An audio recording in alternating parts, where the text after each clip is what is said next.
Martin era el tipo de hombre que vivía para la precisión. Cada detalle de su trabajo forense importaba: las fibras, las manchas, los fragmentos que los criminales pensaban que podían ocultar. Había construido su carrera y su matrimonio sobre la disciplina, la confianza y la lealtad. Leah era la única constante en su mundo, hermosa, vibrante, a veces difícil, pero suya.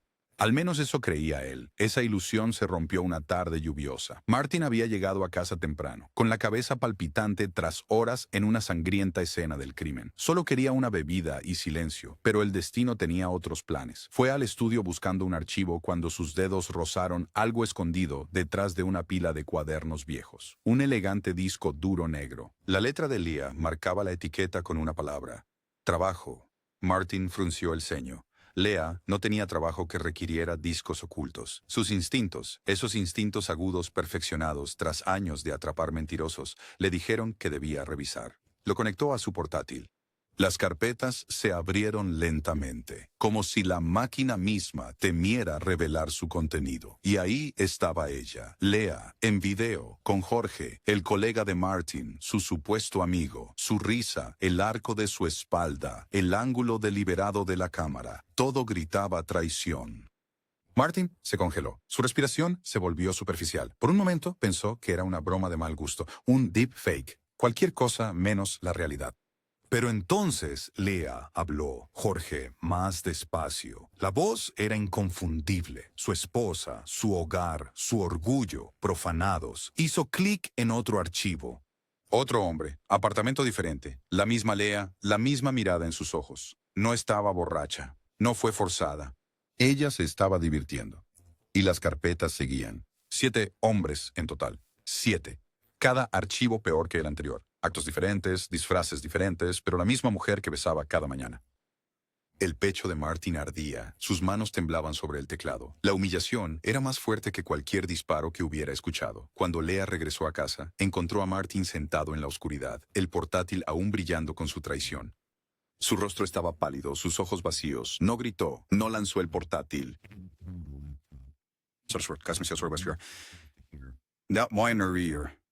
Leah se quedó paralizada en la puerta, las llaves resbalando de su mano. Supo al instante lo que él había visto. No había escape, ni negación. El silencio se extendió hasta asfixiarla. Finalmente forzó las palabras. Solo fue diversión. Martin, trabajas hasta tarde. Me siento sola. Jorge me lo pidió primero. Luego otros siguieron. No pensé que lo descubrirías. Sus palabras lo desgarraron. Diversión. Esa fue la palabra que eligió para describir cómo convirtió su matrimonio en un circo. Martin cerró la laptop de un golpe tan violento que la mesa tembló. Su voz, cuando salió, era áspera, gutural. ¿Diversión? ¿Crees que esto es diversión? 7 hombres, Leah, 7. Dejaste que te grabaran, catalogaste nuestra vergüenza como trofeos. ¿Te das cuenta siquiera de lo que me has hecho? ¿A nosotros? El rostro de Leah se arrugó. Ella dio un paso adelante, extendiendo la mano hacia él. Martin, por favor, no significó nada. Ellos no significaron nada. Todavía te amo. Él retiró su mano como si su toque quemara. Su voz se elevó ahora, retumbando por la casa. ¿Amor? No digas esa palabra. Enterraste el amor en el momento en que abriste las piernas por primera vez. Me enterraste a mí. ¿Sabes lo que se siente estar aquí sentado y verte con ellos? Sir, escuchar tu voz, rogándoles, riéndote para ellos, mientras yo estoy trabajando como un burro para construirnos una vida. Las lágrimas corrían por el rostro de Leah, pero la furia de Martin las ahogaba. Caminaba de un lado a otro como un animal enjaulado, tirándose del cabello. Su pecho se agitaba. Me destruiste, Leah. ¿Entiendes? Mi dignidad, mi matrimonio, mi propio nombre. Lo mataste todo y me dejaste respirando entre las ruinas. Leah se desplomó en el sofá, sollozando. Fui estúpida. Codiciosa. No pensé, Martin. Yo solo. Él la interrumpió con un rugido. ¿No pensaste? No. Pensaste mucho. Pensaste en el dinero. Pensaste en la emoción. Pensaste en Jorge y los demás, pero nunca pensaste en mí. La habitación estaba cargada de rabia y desesperación. Cada segundo se alargaba como una eternidad. Los puños de Martin se apretaron, sus venas se hincharon, sus ojos ardían con algo que Leah nunca había visto antes, la mirada de un hombre cuyo alma había sido destrozada. Esa noche, el matrimonio murió sin ceremonia. El amor se había ido, reemplazado por cenizas y veneno. Y en la mente de Martin, solo un pensamiento comenzó a tomar forma: venganza. Martin apenas durmió después de esa noche. La cama se sentía como un ataúd. Las sábanas olían a extraños. La casa, que una vez llamó hogar, se convirtió en una mazmorra de traición. Reprodujo esos videos en su mente. Cada gemido, cada risa, cada nombre susurrado que no era el suyo. Había visto la muerte innumerables veces en su trabajo forense. Pero esto era peor que cualquier escena del crimen. Esto era personal. Durante 3 días, caminó por la casa como un fantasma. Evitaba la mirada de Leah. Apenas hablaba, apenas comía, pero por dentro su rabia fermentaba, espesa y venenosa. Quería gritar, estrangularla, quemarlo todo. Sin embargo, Martin no era un hombre impulsivo, era un hombre de cálculo. Su carrera lo había vuelto frío, metódico, casi quirúrgico en la forma en que abordaba la verdad. Ahora, esa misma precisión comenzaba a volverse hacia adentro, afilándose en algo mortal. En la mañana del cuarto día, se sentó en la mesa de la cocina, mirando a Leah. Trató de hacer una pequeña charla, actuando como si nada hubiera pasado, como si su mundo no estuviera roto. Él estudió su rostro, el rostro que una vez besó de buenas noches, ahora solo una máscara de mentiras. Sus labios apenas se movieron cuando susurró: «Nos mataste en el momento en que presionaste grabar». Leah se congeló, con la cuchara a medio camino de su boca. No respondió. No podía. El silencio fue suficiente. Esa fue la gota que colmó el vaso. Martin se levantó, agarró su abrigo y salió. Horas después, estaba en una tienda de armas. Sus pasos eran tranquilos, su postura firme, su voz clara. Sabía exactamente cómo manejar esto. Un hombre como él, comprando un arma, no levantaba sospechas. Después de todo, él estaba en las fuerzas del orden. Sus papeles, sus permisos, todo en orden. Incluso charló ligeramente con el dependiente, preguntando sobre el peso, el manejo, la precisión del arma. Dentro, sin embargo, su corazón latía con un solo pensamiento. Esta pistola no era para protección, era para retribución. Esa noche se sentó frente a Leah, la pistola descansando en su regazo bajo la mesa. Sus manos acariciaban el frío acero como si fuera una extensión de su cuerpo. Leah notó la mirada en sus ojos y el pánico le subió por la garganta. Martin, por favor, sea lo que sea que estés pensando, detente. Podemos resolver esto. Cometí errores, sí, pero todavía podemos arreglarlo, por favor. Él se rió, pero era una risa sin alegría. ¿Arreglarlo? Dime, Leah, ¿cómo arreglamos que 7 hombres estén follando a mi esposa en video? ¿Cómo borramos sus risas, sus manos por todo tu cuerpo? ¿Cómo puedo mirarte y no verlos a ellos? Lágrimas llenaron sus ojos. Ella se arrastró hacia adelante, agarrando sus rodillas. Fui débil, fui codiciosa. Pensé que el dinero nos ayudaría. Pensé que tenía el control, pero se salió de control. Martin, te juro, nunca dejé de amarte. Su mandíbula se tensó. Presionó el cañón contra la parte inferior de la mesa, apuntando a su estómago. Su voz era baja, gutural, temblando de rabia. ¿Nunca dejaste de amarme? Te abriste para Jorge, para extraños, para cualquiera que lo pidiera, y dejaste que lo filmaran. Eso no es amor, Leah. Eso es escupirme en la cara y llamarlo afecto. Ella sollozó más fuerte, aferrándose a su pierna. Por favor, puedo cambiar. Borra los videos. Corta todos los lazos. Podemos mudarnos a otro lugar y, empezar de nuevo. Nadie tiene que saber. Martin golpeó la mesa con el puño, haciéndola estremecer. Nadie tiene que saberlo. Todos ya lo saben. ¿Crees que Jorge guardó esto en secreto? ¿Crees que los demás no se jactaron? ¿Me has convertido en un chiste, Leah? ¿Un maldito chiste? Ella negó con la cabeza frenéticamente. No, puedo explicarlo. ¡Puedo arreglarlo! Él se inclinó, presionando su frente contra la de ella, su voz temblando de furia. No puedes justificar el pecado, no puedes arreglar la humillación. Elegiste el dinero sobre mí, la emoción sobre mí. Me enterraste vivo en la vergüenza. El arma hizo un ruido metálico al levantarla, poniéndola a plena vista. La respiración de Leah se detuvo en su garganta. Levantó las manos, temblando. Martin, no. Por favor, juro que haré cualquier cosa, moriré si tengo que hacerlo, pero no así, no por ti. Sus ojos ardían en los de ella, vacíos, muertos, pero llenos de fuego. Susurró casi con ternura. Esta noche, Leah, nos estoy liberando. Ya mataste este matrimonio. Solo estoy enterrando el cadáver. Y luego, con un apretón, la casa estalló con el sonido de una finalización. El cuerpo de Leah se desplomó en el suelo, sin vida. El silencio que siguió fue ensordecedor. Martin se quedó allí, respirando con dificultad, mirando a la mujer que una vez fue todo su mundo. El primer disparo había terminado con su matrimonio, pero su guerra apenas comenzaba. El nombre de Jorge ardía en su mente como la cima de una lista de asesinatos. Esto era solo el comienzo. La noche en que el cuerpo de Lea cayó al suelo, el corazón de Martín ya estaba en otro lugar. Matarla no fue el final, solo fue la chispa. La lista de hombres, los 7, palpitaba en su mente como una lista de venganza. Jorge era el primer nombre que ardía con más fuerza, el hombre que se atrevió a sugerirlo, el hombre que primero arrastró a su esposa al fango. Si Lea era culpable, Jorge era el diablo que encendió el fuego. Martin limpió con precisión, limpió las superficies, guardó el casquillo en una bolsa y envolvió el cuerpo de Lea en una lona.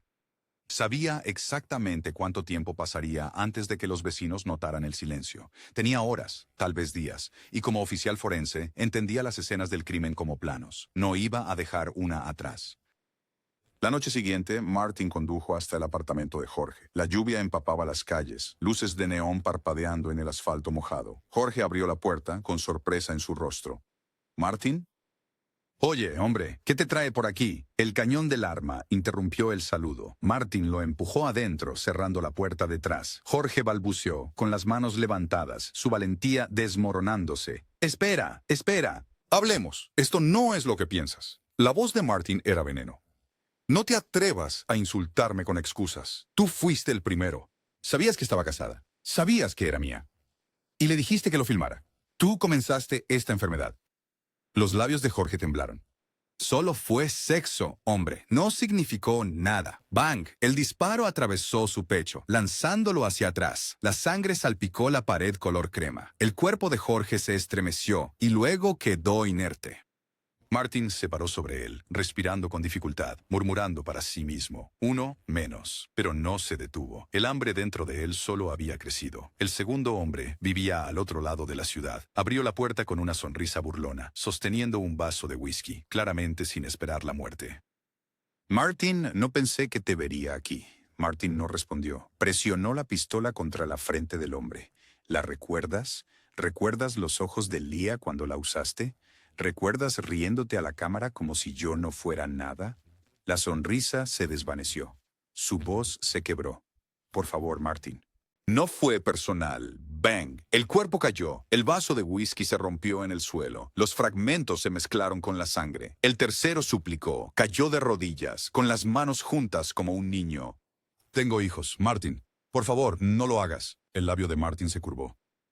Yo también. Tenía un matrimonio, tenía una vida, y tú lo convertiste todo en polvo. El hombre sollozó. Fue su elección también. No me eches toda la culpa a mí. Martin presionó la pistola bajo su mandíbula, con los ojos ardiendo. Su elección no borra la tuya. Sabías que era mía, sabías que estaba casada, y aún así te acostaste con ella. Eso te hace igual de culpable. Bang. La salpicadura pintó la pared detrás. Martin ni siquiera se inmutó. Para el cuarto, sus manos ya no temblaban. Estaba tranquilo, casi mecánico. Se puso guantes, limpió las manijas, guardó los casquillos y desapareció como una sombra. Sabía qué rutas patrullaban los policías, qué callejones las cámaras no captaban. Su entrenamiento lo protegía. El quinto hombre intentó pelear. Lanzó un golpe, tratando de agarrar el arma. Por un breve momento, fue una lucha de pura rabia. Martin lo estrelló contra la pared, con los dientes apretados, gruñendo. ¿Crees que puedes pelear conmigo? ¿Crees que puedes escapar de lo que hiciste? El hombre escupió sangre, desafiante. Ella lo quería, ella lo suplicó. Eso no fue culpa mía. Eso rompió a Martin. Su visión se volvió roja. No solo disparó 3 veces, pecho, garganta, cara, hasta que el hombre fue un desastre arrugado en el suelo. La voz de Martin se quebró mientras gritaba. ¡No te atrevas a decir su nombre otra vez! El sexto hombre intentó correr. Martin lo persiguió por el apartamento. Lo acorraló en la cocina. El hombre resbaló en el azulejo, chocando contra el mostrador. Por favor, Martin, escucha. Los ojos de Martin estaban vacíos ahora. Presionó el cañón contra su boca. Reza a tu Dios. Bang. El silencio después era sofocante. El séptimo era el último, el que Martin odiaba casi tanto como a Jorge. Este hombre se había jactado, lo había contado a otros, había difundido los videos como chismes. Cuando Martin lo encontró, estaba riendo por teléfono. Martin no habló, lo arrastró a una silla, le ató las manos con alambre y le puso la computadora portátil enfrente. Presionó play en los videos, obligando al hombre a verse con Lea. «Mira lo que hiciste», gruñó Martin. «Mira la podredumbre que creaste». El hombre gimió, las lágrimas corrían. «Por favor, Martin». No lo hagas. Martin se inclinó cerca, susurrándole al oído. No te mato por follar con mi esposa, te mato por hacerme ver bang. El hombre se desplomó. La pantalla seguía reproduciendo el video en bucle. Al final de la semana, 7 hombres habían desaparecido. Jorge y todos los demás. Sus apartamentos, antes llenos de arrogancia y risas, eran ahora mausoleos de silencio. Martin no dejó huellas, ni rastros, ni testigos. Cada escena del crimen estaba limpia como un trabajo profesional, casi arte. Pero la sangre no se lavó de sus manos. La risa aún resonaba en su cabeza. La humillación no desapareció. Solo se profundizó. Se sentó solo en su coche, con la pistola pesada en su regazo, susurrando para sí mismo. Está hecho, pero todavía no soy libre. Cuando el cuerpo del último hombre cayó al suelo, Martin no corrió. No hizo una maleta, ni planeó una ruta de escape. Ni siquiera intentó esconderse. Se sentó en su coche durante horas, mirando el arma, escuchando la lluvia contra el parabrisas. La rabia que lo había impulsado a apretar el gatillo cada vez se había ido, reemplazada por un vacío tan pesado que le aplastaba el pecho. Pensó que sentiría alivio, pensó que la venganza silenciaría la risa, borraría la humillación, pero no lo hizo. Si acaso el silencio era peor, la traición de su esposa aún ardía en su mente. Las imágenes del video aún atormentaban cada parpadeo. Al amanecer, Martin condujo hasta la comisaría. Entró con calma, la camisa manchada de sangre aún pegada a su pecho, pistola en mano. Los oficiales se quedaron paralizados al verlo. Sabían quién era, un respetado oficial forense, un hombre que había sido parte de su hermandad. Colocó el arma en el mostrador como un hombre que juega su última carta. Su voz era plana, despojada de toda emoción. Se acabó. Los maté a todos. Mi esposa, los 7 hombres, todos están muertos. La sala quedó en silencio. Nadie se movió por un momento. Luego, lentamente, los oficiales lo rodearon, las esposas cerrándose con un clic. Martin no resistió. Los medios explotaron. El titular gritaba: Oficial forense se convierte en verdugo. Esposo masacra a esposa y amantes en furia sangrienta. ¿El vengador o el monstruo? El caso se propagó como un incendio. El tipo de historia que encendía debates en salas de estar y programas de entrevistas en todo el país. ¿Fue Martin una víctima de traición que perdió el control o un asesino a sangre fría que se escondía detrás de la humillación como excusa? Cuando comenzó el juicio, el tribunal estaba abarrotado, cada asiento ocupado, las cámaras afuera parpadeando sin parar, los reporteros luchando por cada detalle. Martin entró esposado pero erguido, su mirada firme, su presencia escalofriante. No estaba quebrado, no estaba arrepentido, estaba listo para hablar. La fiscalía lo pintó como un monstruo. Mostraron fotos de la escena del crimen. Jorge tendido en su pasillo, el hombre con 3 balas en la cara, la víctima atada obligada a verse a sí misma antes de morir. Describieron a Martin como un sádico, un asesino que fue más allá de la ira hacia una matanza premeditada. Pero Martin tuvo su turno y cuando subió al estrado, no solo habló, detonó. El abogado defensor presionó play. Las cintas parpadearon en la pantalla de la sala del tribunal. Lea, en toda su traición, gimiendo y riendo con los hombres. Gas llenó la habitación. Algunos miembros del jurado se apartaron. Otros se quedaron congelados, observando el horror desarrollarse. La voz de Martin cortó el silencio como una cuchilla. Esto, dijo, señalando la pantalla, era mi esposa. Este era mi matrimonio. Yo estaba trabajando, construyendo nuestra vida, y esto es lo que ella me dio. 7 hombres, 7 traiciones, y ella dejó que lo grabaran, lo archivaran, como un escaparate de humillación. Dirigió su mirada al jurado, su tono crudo, temblando de furia y desamor. Cada día diseccionaba escenas del crimen. Atrapé asesinos, perseguí mentirosos, pero nada me preparó para esto. Nada prepara a un hombre para encontrar a su esposa protagonizando su propia traición. No maté a extraños, maté a los hombres que asesinaron mi dignidad, maté a la mujer que me enterró vivo. Tomé la justicia en mis propias manos porque no hay ley que castigue la traición. Se escucharon jadeos. El juez golpeó su mazo, exigiendo orden, pero el daño ya estaba hecho. La sala había escuchado la confesión no solo de un asesino, sino de un hombre roto que quería que el mundo sintiera su dolor. La fiscalía respondió rápidamente. La traición no justifica el derramamiento de sangre. El desamor no excusa el asesinato. Este hombre ejecutó a 8 personas a sangre fría. Eso no es justicia. Es una salvajada. El jurado deliberó durante horas, con rostros pálidos, agobiados por las imágenes que habían visto. Las grabaciones habían convertido el caso en algo más que blanco y negro. Algunos sintieron simpatía, otros asco, pero la ley no se dobla por el desamor. Cuando llegó el veredicto, la sala estaba tan silenciosa que se podían escuchar los papeles moverse. Por el cargo de 8 delitos de asesinato en primer grado, culpable, Martin cerró los ojos. Sin sorpresa, sin colapso, lo esperaba. Las palabras del juez siguieron frías y definitivas. Cadena perpetua sin posibilidad de libertad condicional. La consecuencia fue el caos. Afuera del tribunal, las multitudes se dividieron en dos lados. Algunos sostenían carteles que decían «Justicia para Martin» y «La traición también es un crimen». Otros gritaban «¡Asesino!» y «No hay excusa para la sangre». Dentro de la prisión, Martin se convirtió en una leyenda. Algunos reclusos lo trataban como a un rey, susurrando sobre el hombre que mató por honor. Otros mantenían su distancia, temerosos de la mirada vacía en sus ojos. Era tanto respetado como temido. Un hombre que había cruzado todos los límites y aún se mantenía en pie. Pero las noches de Martin nunca eran pacíficas. En el silencio de su celda, todavía veía el rostro de Lea. Todavía escuchaba la risa de los hombres. Repetía las palabras de su juicio una y otra vez, tratando de convencerse de que tenía razón. El corazón de un esposo no está hecho para ser roto de esta manera. La traición es el asesinato más cruel de todos, y sin embargo, sabía que había vengado su orgullo, pero había enterrado su vida con ello. El mundo siguió adelante, pero Martin permaneció, otro fantasma en una jaula eternamente atormentado por las cintas que lo iniciaron todo.